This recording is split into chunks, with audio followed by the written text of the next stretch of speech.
Welcome back to the Joe's Bikes YouTube channel, where we build another iconic bike from mountain bike history. I got this bike from my mate Lee. Lee was ex-250 British champion and raced various different categories from 125 to superbikes, and raced all over the world and competed at the highest level in world championships. Whittaker Signs used to sponsor him, and we also used to help him with his bikes and training. He used this GT as his pit bike at various race meetings, and it was a nice thing back in the day. After being borrowed and broken and repaired by various people over the years, it was showing its years.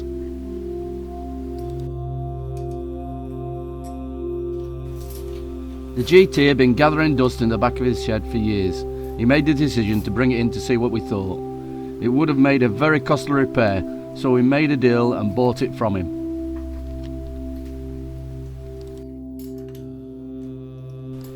I saw it as a labour of love and a bit of a challenge to get it back into running condition. It had some good parts, but would need a lot of elbow grease to get it looking back nice again.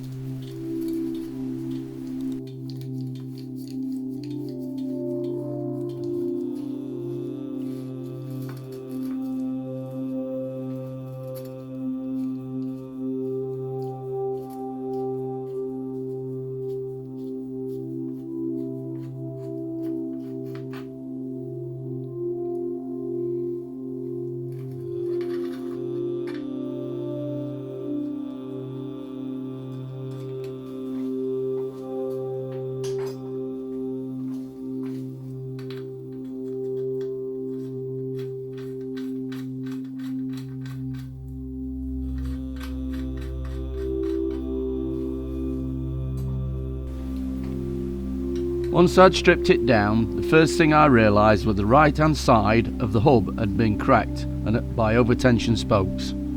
I've seen this a few times on Ringle hubs over the years. I took it over to my mate Andy Sharp, who's a brilliant welder. He ground it back and built it back up with alloy weld, then spun it in the lathe to get the right shape of the flange.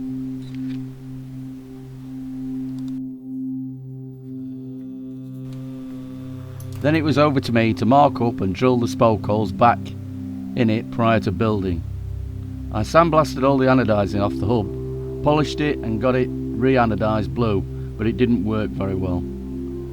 As you can see from the welding process, it affected the blue finish when electricity ran through the hub body. When it was welded, it was effectively two different types of alloy, so came out two different shades of blue. So I ended up blasting and polishing it again and then painting it blue.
It was back up and running again, even though a slightly different shade of blue, and once the Ringle sticker was fitted and the wheel was rebuilt with matching blue nipples, it was hard to tell anything had been done.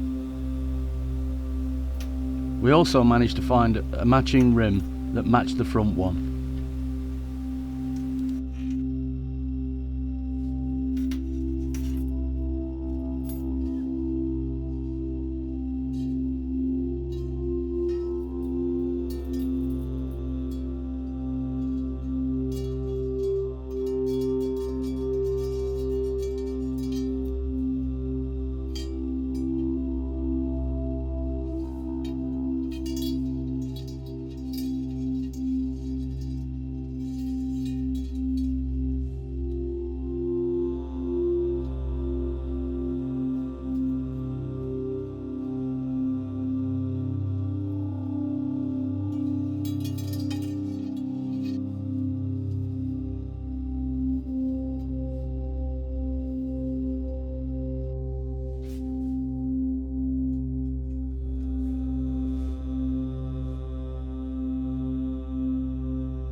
One of the biggest jobs was to remove the old cracking stickers and return the polish to the frame. This took quite a few nights after work to complete. Creating an accurate sticker kit was also a bit of a long job. We've done a lot of GT stickers over the years, but never this model. It's called the Aztec design and is quite complex. I've had this bike for a few years and fit the repairs in around work while gradually finding the right parts for the rebuild for the right price to make it cost effective. They turn up eventually, you just need to be patient.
The Manitou forks were in a very poor state. They had no travel, did not move, and when I stripped them down the elastomers had turned to mush. I polished all the parts and rebuilt them with new elastomers. They now work as good as new.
There's something really satisfying about fitting new tyres that are from the correct era to a retro bike. These Panracer Smoke and Dark combos are what would have been most people's tyre of choice from back then, and thankfully still available new. They were definitely my choice.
There are a few parts that I'd still like to change to make this bike perfect, but I think it's turned out really nice.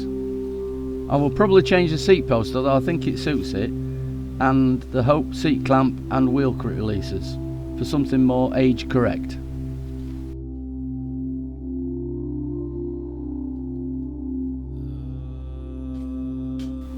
I thought this bike renovation would be a good one to commemorate the 50th anniversary of GT. My mate Josh, who was also our GT rep, gave me a poster that features some of the great names that have ridden for GT over the years, lots of them world champions. The frame poster appears in the video and illustrates the legacy GT have created in the sport. The current owners of GT have put the brand on hold at the moment, but I'm sure we haven't heard the last from GT.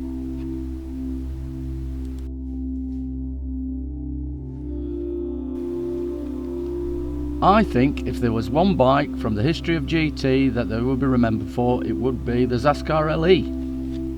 And that's what I tried to do in renovating this bike. I hope you agree. Let me know in the comments below which GT was your favourite. Please like and subscribe for more content and help us keep the history of biking alive. Cheers!